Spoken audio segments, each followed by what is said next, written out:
ito ay rated SPG, striktong patnubay at gabay ng magulang ang kailangan. Halos araw-araw ay hindi na matahimik ang mansyon ng mga gerero.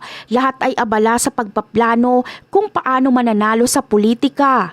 May kanya-kanya silang paraan, kanya-kanyang hakbang na halos hindi na sila magkaintindihan dahil sa dami ng ideya at gulo ng isip.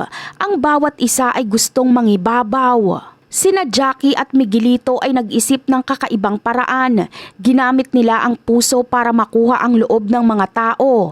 Si Miguelito ay niligawan si Fatima, isang simpleng babae na galing sa hirap. Sa tingin nila, ito ang paraan para mapalapit sa masa. Ngunit hindi lahat ay sang-ayon dito. Hindi natuwa sina Roberto at ang ina nitong si Pilar.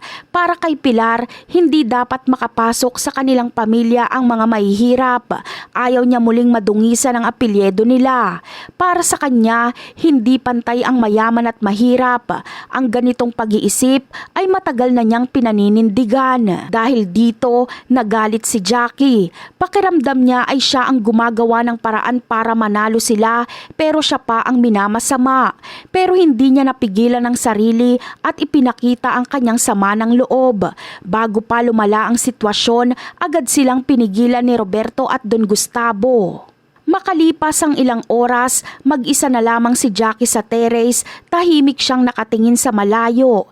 Iniisip ang lahat ng nangyari. Sa gitna ng katahimikan, lumapit si Don Gustavo. May dalang lungkot at pag-unawa sa kanyang mga mata. Humingi siya ng tawad kay Jackie at sa lahat ng gulo.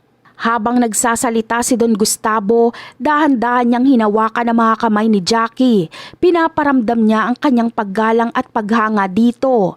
Ngunit mabilis na umiwas si Jackie. Naramdaman niya ang kaba at takot na baka may makakita sa kanilang dalawa. Bumuntong hininga si Jackie sabay talikod.